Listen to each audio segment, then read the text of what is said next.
সেই ছোট সময় থেকে আমরা দেখে আসছি এবং গর্বের সাথে আমরা বলতে পারি যে আমাদের বাংলাদেশের হিন্দু, মুসলিম, খ্রিস্টান সকল ধর্মের মধ্যে নিজেদের যে একটা ভ্রাতৃত্ব আছে, অন্য অনেক দেশেই খুঁজে পাওয়া যায় না।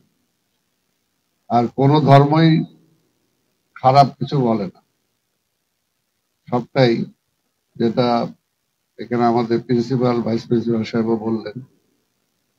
আজকের আমি আরো বেশি একটু খুশি হয়েছি যে আজকের এই পূজায় পৌরোহিত্য করছেন আমাদের কলেজেরই একজন ছাত্র, এবং এবং এখানে সবাই ছাত্রছাত্রী, কিন্তু পৌরোহিত্যটা তো বাইরে থেকে আসতে পারছে। এটা যে কলেজের ছাত্র করতে পারছে, এটাই আমি অন্তত খুশি। তাকে ধন্যবাদ জানাই, স্বাগত জানাই। এবং আজকের এই পূজা কার্যকর হোক, কামিয়াব হোক, কারণ আমি অবশ্যই চাই যে আমাদের কলেজের ছেলেমেয়েরা লেখাপড়ায় ভালো করবে, শুধু ঢাকা শহরে না, বাংলাদেশে তারা নাম কিনে আনবে, এটাই আমরা চাই। তো সেই কারণে আজকের পূজার ছেলেমেয়েরা যেটা চাবে, তাদের সাথে সাথে আমরাও চাই যে তারা সফল হোক। আর আজকে এই পূজায় যারা অংশগ্রহণ করেছেন, শিক্ষক শিক্ষয়িত্রী যারা আছেন, তাদেরকেও আমি ধন্যবাদ জানাই। এবং আগামী 1 বছর যাতে আমাদের কল্যাণে আমরা ব্যয় করতে পারি এবং এই কলেজের সামগ্রিক অবস্থাটা যাতে আমরা ভালো দিকে নিয়ে যেতে পারি এবং শিক্ষাটাই যাতে আমাদের প্রধান হয়। আমরা যখন আসব কলেজে, তখন আমাদের একটাই যাতে মন অবমাননে থাকে, সেটা হলো যে আমরা শিক্ষার জন্য এখানে আসছি, শিক্ষার পরিবেশ বজায় রাখবো এবং এখানে যতক্ষণ থাকবো ততক্ষণ শিক্ষায় নিজেদেরকে যতটুকু উৎকর্ষ করা যায় সেটার জন্য চেষ্টা করব। পাশাপাশি আরেকটা যেটা বলবো, যে আজকে মানবিক অবক্ষয় একটা সমাজের মধ্যে নেমে এসেছে। তাই আজকে তরুণ প্রজন্ম, এই তরুণ প্রজন্মের উপরে নির্ভর করে আগামী দিনের বাংলাদেশ।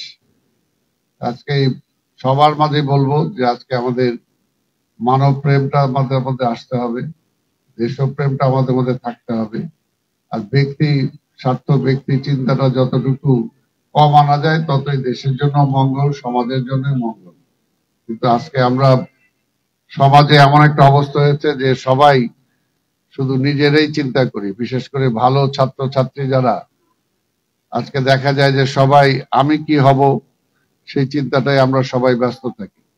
কিন্তু তার প্রতিভা, সেটা ভগবান বলি বা আল্লাহ বলি, তার ভিতর যে দিয়েছেন, সেটা শুধু তার জন্য দেন নাই, সমাজের জন্য দিয়েছেন, যাতে তার দ্বারা সমাজ উপকৃত হয়, মানব সমাজ উপকৃত হয়। সেই কারণেই বলবো, মেধার কোনো বিকল্প নাই, কিন্তু মেধাবীরা যদি দেশপ্রেমিক না হয়, সমাজ সম্পর্কে, মানুষ সম্পর্কে চিন্তা না করে, তাহলে সেই মেধার কোনো মূল্য নাই, অন্তত একটা মানুষ হিসাবে আমি মনে করি। সেই কারণেই মেধাবী ছেলে মেয়েদের কাছে আমরা অবশ্যই এটা আশা করব যে তাদের মধ্যে দেশপ্রেমটা আরো বাড়বে, তারা সমাজকে নিয়ে, মানুষকে নিয়ে ভাববে এবং সমাজ পরিবর্তনে, সমাজ এগিয়ে নিয়ে যাওয়ার পথে তারা অগ্রণী ভূমিকা পালন করবে এবং দেশের আজকের যে অবস্থায়, এই অবস্থায় যাতে তারা সঠিক ভূমিকাটা পালন করতে পারে, এটাই আমি তাদের কাছে চাবো। আমি আবার সবাইকে ধন্যবাদ জানাই এবং এখানে আমাকে 2-4টি কথা বলার সুযোগ করে দেওয়ার জন্য আমি আজকে পূজা উদযাপন কমিটির যাদেরকে দায়িত্ব দেওয়া হয়েছে কলেজের, তাদেরকে এবং প্রিন্সিপাল, ভাইস প্রিন্সিপালকে আমি ধন্যবাদ জানিয়ে আমার বক্তব্য শেষ করছি।